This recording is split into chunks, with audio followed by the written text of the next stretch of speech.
መጀመሪያ ባልሽን አክብሪ፣ ለባልሽ ታመኚ፣ ለባልሽ ታመኚ። ባልሽን አክብረሽ ሳትይጂ ባልሽን አስቀምጠሽ ከሌላ ሰው ጋር የማገጥሽ ደርሶብሽ ጥሎሽ ከሄደ በኋላና ሌላ ካንቺ የተሻለች በአስተሳሰብም በውበትም ጠንካራ ጀግና ሴት የሆነች የምትታመን ሴት ባልሽ አፍቅሮና አክብሮ ሲያገባ ባሌን ቀማሽብኝ ማለት አይቻልም። መጀመሪያ ሚስቱ ነሽ ተገኘ። ለባልሽ የምትታዘዢ፣ ለባልሽ የምትገዢ፣ ባልሽን የምታፈቅሪ፣ ባልሽን በየአደባባዩ አውጥተሽ የምታሰጪ ሳይሆን ገና ለገና ጉዴ ይታወቅብኛል፣ ገና ለገና ባሌ ወጥቶ ያወራል ብለሽ ባልሽን ቀድመሽ የሰራሽው ስራ ስላለብሽ ቀድመሽ ወጥተሽ ባልሽን የምታዋርጂና ባልሽን የምታሳጪ ሳይሆን ባልሽን አክብረሽ የምትይዢ ሴት ሁኚ። በመቀጠል ደግሞ በሱ ዕውቀት የምትቀኑ ማለት ነው። አንድም ቀን ፊደል ዳሳችሁ ማታውቁ ወይም ደግሞ በዚህ ስራ ዘርፍ ያላችሁ ልትሆኑ ትችላላችሁ፣ አላውቅም። በየትኛው መንገድ በጣም ብዙ ሰው እንደሚቀናበት አውቃለሁ፣ ከበፊትም ጀምሮ ማለት ነው። እሱን ለመጣል የምትሄዱበት ርቀት ቀላል አይደለም። እሱ አይሰማችሁም። ዛሬም ነገም ስራውና ስራው ላይ ብቻ ትኩረት የሚያደርግ ሰው ነው። በስራው ደግሞ እኔ አይደለም ዓለም የሚመሰክርልሽ ሰው ነው። እናንተ አላከበራችሁትም አይደለ? እናንተ እየወጣችሁ በአደባባይ እንደዚህ አይነት ስያሜ እየሰጣችሁ ነው የሱን ስም ዳውን ለማድረግ የምትሯሯጡት አይደለ? ነጮች ግን ያከብሩታል። ነጮች ያከብሩታል። የኛ ሰው ሁሌም የተማረን ሰው ያለውን ሰው ዕውቀት ያለውን ሰው መግፋት ልማዱ ነው። ልክ ቅጣው እጅጉ እንደተበላ ሁሉ እሱን ልክ ለማስበላት በሶሻል ሚዲያ እሱን ለማስበላት ምንም አንድ ቀን ተናግሮ ምንም እንደዚያ ነገር ውስጥ የሌለበት ሰው እኮ ምንም ማለት እንዴት ሞራሉስ እንዴት አገኛችሁት? በቃ ማለት እንዴት ሞራሉስ እንዴት ድፍረቱስ አገኛችሁት? እንደዚህ አይነት ዕውቀት ያለውን ሰው እኮ ተንከባከባችሁ አክብራችሁ መያዝ ነው እንጂ ያለባችሁ እሱንም በሱ ዙሪያ ያሉትን ቤተሰቦቹን እኔ አላስደፍሩም። ዓለም ላይ ብቻዬን እንኳን በቀር ከጎኑ ነው የምቆመው። እንደዚህ አይነት የሐሰት መረጃ እያሰራጨሽ አዳሜ በሱ ስም እነግዳለሁ የምትይ እየወጣው አፋፍሽን እያልኩ አዘጋሻለሁ። ይሄ ብቻ አይደለም፣ መሄድ እስካለብኝ ጥግ ድረስ እሄዳለሁ። አላስነካውም። መጀመሪያ ታመኝ ለባልሽ እያንዳንድሽ ማለት ነው። ባሌን ተቀማሁ ብለሽ እዚህ ጋር ወጥተሽ ከምታላዝኝና ሌላዋን ሴት አታክ ከምታደርጊ ለባልሽ ታመኝ፣ ለባልሽ ተገዢ፣ ባልሽን አፍቅሪ። እኔ ሜላት ባሌን ሙድ ማከብር ሴት ነኝ፣ አፍቃሪ ነኝ። እግዚአብሔር የሰጠኝ ጸጋዬ ነው። አለቀ። ልሳመው ግጥም አድርጌ ስማለሁ። የፈለኩትን የቁልምጫ መጥራት መብቴ ነው፣ እጠራዋለሁ። አለቀ። እግዚአብሔር የሰጠኝ በባሌ እንዳርፍ ባሌን እግዚአብሔር በቃ ወደጂ አፍቅሪ ተገዥለት ብሎኛል። ስለዚህ ባሌን እወደዋለሁ፣ አፈቅረዋለሁ። መብቴ ነው። እስከ ሁሉ ጊዜ ለባሌ መገዛት መብቴ ነው፣ ተፈጥሮዬም ነው። በቃ እግዚአብሔር የሚያዘኝ ነው። እግዚአብሔር ያዘኝ ቃሌን ደግሞ እፈጽማለሁ።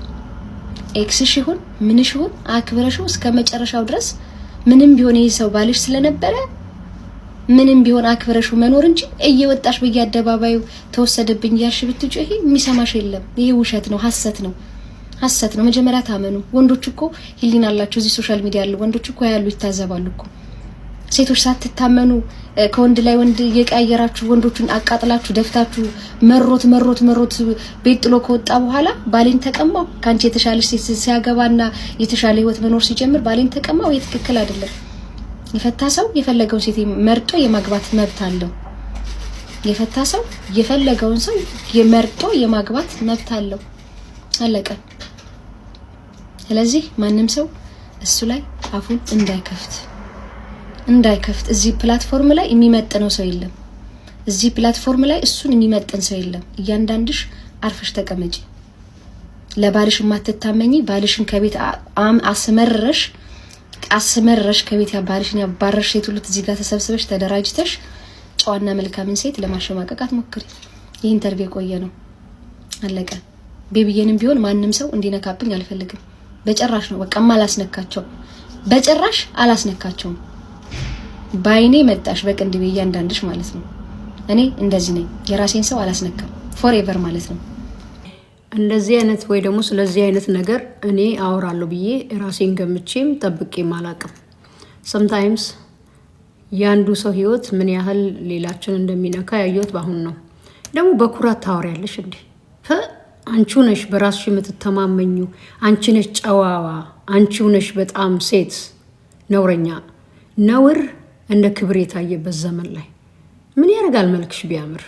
ምን ያደርጋል ፊትሽ ቢያምር?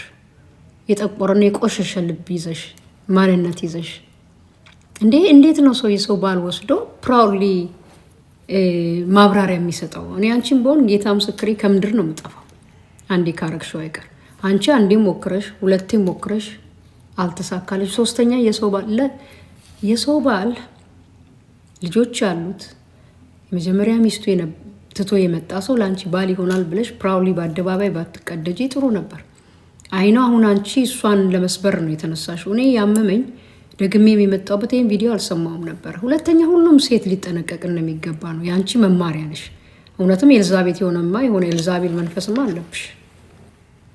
እንዴት የሰውን ባል የሰው ትዳር ፈርሶ እዛ ትዳር ውስጥ የፈለገ ድካም ቢኖር የፈለገ ችግር ቢኖር there is no perfect የሆነ ትዳር ችግር ሊኖር ይችላል። አንቺ ራስሽን እንደ ፐርፌክት በራስ የምትተማመኝ ቆንጆ ጨዋና ቆንጆ ልብ ያለው ፈቶ ቤቱን ጥሎ የመጣ ሰው አንቺ ጋር እንደው ገፍቶ እንኳን ቢመጣ አይ ልጆች ይሻሉሃል ብለሽ መክረሽ ተመልሽ ነበር። ልባም ሴቶች የሰው ትዳር በማፍረስ አይተባበሩም፣ ያጋንንትን ስራ አይካፈሉም ነበር። ደፋር ነሽ። ፕራውድሊ በነውር ነገር ወጥሽ። ለነገሩ ዘመኑ ነውረኞች ክብር ያገኙበት ዘመን ነው እና የሰው ትዳር መፍረስና የሰው ባል በመቀማትሽ ፕራውድ አድርገሽ እንዲህ ባሌን ለምን ብላ ብትናገርሽ መብቷ እኮ ነው። የወጣትነት ባሏ ነው፣ የልጆቹ አባት ነው፣ ኑሮዋ ነው፣ ትዳሯ ነው። ምንም ብትልሽ እንኳን ነው የምልሽ። እና ወጥሽ ያዙ ልቀቁኝ። ሁለተኛ የመጣሁትኝ ይህን ቪዲዮ አልሰማም ነበር። ነውረኝነትሽን ሁሉም ሴት እንዲያየው ነው፣ ሁሉም ሰው እንዲጠነቀቅ ነው ከእንደዚህ አይነት ሴቶች። እና ምን አይነት ባለጌ ነሽ? በልጇ ሞት ከአመታት በኋላ ተነስተሽ አሁን ላይ ያዙ ልቀቁኝ። ያንቺ ነውር ቪዲዮዎችን ሰዎች ልከውልኝ ነበር። ከመጀመሪያው ትዳርሽ ወደ ሁለተኛው እንዴት በምን ሁኔታ ተይዘሽ እንደ ትዳርሽን እንዳጣሽ። ሶስተኛ ፈቶ የመጣ ሰው ወይ አስፈትተሽም ቢሆን ወደ አንቺ ቢመጣ ወይ ደግሞ ከአንቺ የተሻለ የኑሮ ገንዘብ ከሆነ ይዞ የመጣው ገንዘብ የሚገዛው እቃ እንጂ ትዳር አይደለም። በገንዘብ የሚሸቀጥና በገንዘብ የሚሸጥ ትዳር እኛ አናቅም፣ እኔ አላቅም። ስለዚህ አመለጠው። ዋይዝ የሆነ ሰው ቢሆን ኖሮ እኩያ ልጆቹን ዛሬ ሰብሰብ ብሎ ጓደኛው ነው ቢያሳድግ መልካም ነበር። ሁልጊዜ ችግር ይመጣል፣ ችግር ይፈታል። ግን እንደዚህ አይነት ደግሞ ሴጣን የቀባቸው ሴቶች ካሉ በመሃል የብዙዎች ትዳር ይፈርሳል። እና እርግጠኛ እንደዚህ ፕራውድ በራሴ የምተማመን ምናምን ብለሽ ስታወሪ እኔ እኮ ኢትዮጵያውያኖች እኮ ሁሌ ጊዜ የማይዋጥልኝ ሃይማኖታችን፣ ባህላችን ምናምን የት አለ? ይሁት ነውር በአደባባይ በእግር በቃ ሲሄድ ምን ያደርጋል? መልክሽ ጨለማ ልብ ይዘሽ ያንቺ መልክ መልካቸው የማይታይ ስንቱን ቤት እየሰሩ የሚኖሩ እኮ መልካም ሴቶች አሉ። አንቺ ጅኒ የተሳፈረብሽ ባለጌ ነሽ። ሴት ሆነሽ የሰው ያንን ሴት የልጅ ሞት ከአመታት በኋላ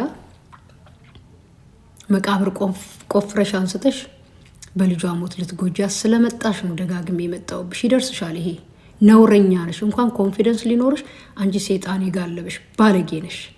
ይሄንን ሁሉም ሴት ነው መቃወም ያለበት። ነውረኛ አንቺ ሰውየውን ተከራይተሽ ነው ውሰጁ፣ መብትሽ ነው። ይሄ ክራይ ነው፣ ትዳር አይደል። የሰው ትዳር ይኸውልሽ፣ ከአንድ ቦታ አፍርሶ የሄደ ሰው አንቺ ጋር መቶ ባል አይሆንም። ትረስሚ ባል አይሆንም። ምክንያቱም ባል የነበረው ለዛ ቤት ነው፣ ክብር የነበረው እዛ ሰፈር ነው፣ በልጆቹ ነው፣ በሚስቱ ነው፣ በኮሚኒቲው ነው። የፈታ ሰው እንደገና ከፈታ በኋላ ሌላ ጋር የወደቀ ሰው ክብር የለውም። ምን የነካው እንጨት ነው የሚሆነው። ስለዚህ እሷን ተያት። አንቺ እንደፈለገ እኔ ያስመጣኝ ፕራውድሊ ስታወሪ ነውረኛ ባለጌ፣ የሰው ትዳር ማፍረስ፣ የሰው ትዳር ውስጥ ገብቶ የስንት ዓመት ልፋትንና ልጆቻቸውን አብሮ እንዳያሳድጉ ደንበኛ ያጋንንት ስራ ሰርተሽ በዚህም በማድረግሽ ፕራውድ በማድረግሽ ልታፍሪ ነው የሚገባው። እኔ አካውንቷን ሁሉ ሪፖርት እያደረጋችሁ ከሚዲያ ማጥፋት ነው። እቺ ብዙዎችን ታፈራለች። ነውረኛ ልሻለሁ፣ ነውረኛ። እኔ ፎር ሰም ሪዝን ሙሉ ቀን አይምሮዬን ተቆጣጥሮት ነው የሆነው። በጣም ነው ትሪገር የሆንኩት በዚህ አይቻት አላቅም ደግሞ። ኤንዌይስ እግዚአብሔር ይገስጽሽ በኢየሱስ ስም።